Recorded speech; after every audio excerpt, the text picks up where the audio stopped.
Hola, buenas tardes. Hoy nos toca hablar del tipo de familias que existen. Y vamos a tocar este tema porque es bien importante que ustedes como papás se den cuenta qué tipo de familia es la que están promoviendo en sus interacciones cotidianas, en todo su sistema familiar. Entonces, primeramente está la familia introyectante. Este tipo de familia es la típica en que los padres organizan la realidad interna y externa del niño y del adolescente. Es decir, ellos definen lo que es aceptable, lo que no es aceptable, lo que está bien, lo que está mal, y no solamente en cuestión de actos, sino hasta de pensamientos. Esto es lo que tienes que pensar y esto es lo que no tienes que pensar, y así es porque yo lo digo. Entonces, en general, el problema de estas familias es que parecerían menospreciar esta necesidad que existe en cualquier ser humano, pero principalmente en nuestros adolescentes, de poder aprender mediante la experiencia. Es decir, dándonos a veces contra la pared, pero aprendiendo. Después está la familia confluyente.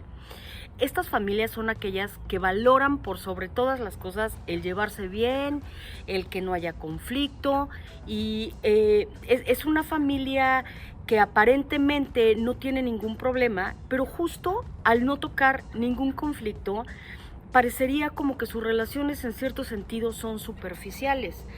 Todos le huimos al conflicto porque de una u otra manera se nos ha dicho que el conflicto es algo malo, algo que debe evitarse. Pero ojo, papás, el conflicto es una oportunidad de crecimiento, es una oportunidad de tocar conciencia y de tocar emociones y de poder acercarnos a nuestros hijos para saber lo que les ocurre a ellos y lo que nos ocurre a nosotros. Es decir, el conflicto ayuda a veces, aunque parezca paradójico, a tejer esos hilos de comunicación que a veces están rotos. Después está la familia proyectiva. La familia proyectiva, en su parte funcional, contribuye a la riqueza y a la vitalidad del proceso de contacto, ¿sí? Porque funciona como la base de la empatía y de la identificación con los demás.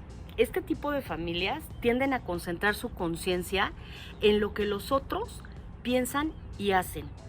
Y entonces, pues tienen una conciencia, digamos, subdesarrollada de su propia experiencia, porque no aceptan la responsabilidad propia. Por ejemplo, y esto sucede muchísimo, hay hijos que representan todas las cosas que en determinado momento un padre o una madre había logrado eliminar de su propia vida. Vamos a poner un ejemplo. Un padre que tenía muchísima dificultad en su adolescencia de tener relaciones interpersonales satisfactorias, porque era tímido, porque era miedoso, introvertido, y a lo largo de los años logra dar el salto y hacerse de una personalidad un poco más sociable, y de pronto tiene un hijo que le recuerda constantemente lo que él era antes. Y entonces el hijo se convierte en el objeto directo, digamos, en el objeto directo de la pantalla, en donde los papás vamos a estar proyectando todo lo que no reconocemos en nosotros mismos. Aquí sucede una cosa que también pasa con mucha frecuencia.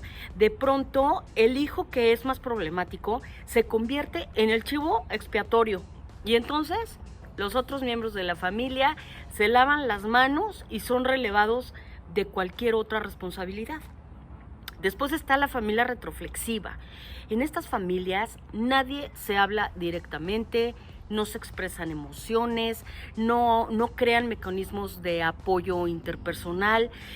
Son familias rígidas, familias en donde pareciera que el tocar emociones es algo malo y algo que debe evitarse. Este tipo de familias son confusas para el adolescente que está en un momento de ebullición en donde es todo emocionalidad y sentimientos, y no encuentra de alguna manera en dónde poder expresarse. Entonces, ¿qué pasa cuando el adolescente va acumulando, es decir, va retroflectando toda esa energía que debería ser vertida al exterior, va vertida hacia sí mismo?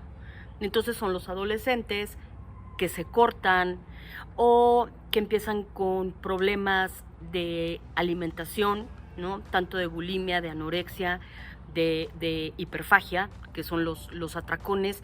Entonces hay que estar muy pendientes en cómo nuestro hijo o nuestra hija está manifestando sus emociones.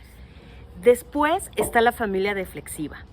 La deflexión es una disolución del contacto, es decir, hacer que el contacto se vuelva menos formal, menos directo, menos importante, menos al grano, y es abusar un poco del humor, de hablar excesivamente o ser demasiado cortés. O sea, es desviarse de los asuntos más profundos y de contenido que pudiera provocar intimidad y llevar todo a un plano como muy superficial. El chiste para estas familias es mantener todo en perspectiva y tener la capacidad de reír. Después están las familias desensibilizadas.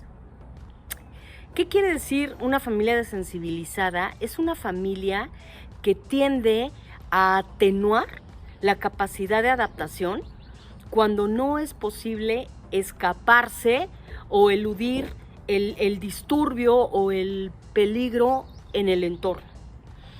Es una herramienta útil para los adolescentes y ustedes se van a dar cuenta cómo muchas veces nuestros hijos parecieran estar desensibilizados. Y se ve muy claramente hoy con este asunto de la pandemia.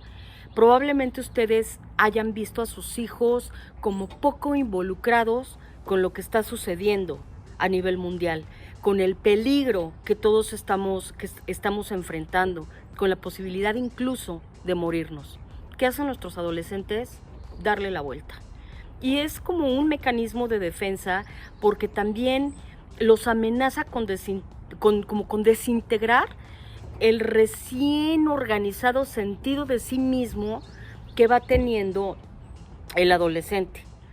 Y también en la cuestión de los papás desensibilizados se ayudan de esto para manejar el dolor, ¿sí? Papás que tienen un hijo con alguna condición especial, a veces se desensibilizan para evitar sufrir. El problema es que, como las interacciones pueden ser estereotipadas y vacías, los miembros de la familia han dejado de interesarse los unos por los otros. O sea, no hay como una conexión nutriente. Y entonces, ojo papás, porque lo que hacen muchos adolescentes es que elevan los niveles de emoción de sus vidas de muchas maneras. Se pueden volver sexualmente promiscuos, manejar exceso de velocidad para sentir ese rush, esa emoción, o usar drogas y alcohol. Y así ocultan la pérdida emocional que amenaza con tragarlos. Pronto hablaremos del tema de las adicciones, que sé que es algo que nos tiene constantemente alertas y preocupados. Nos vemos en la siguiente cápsula.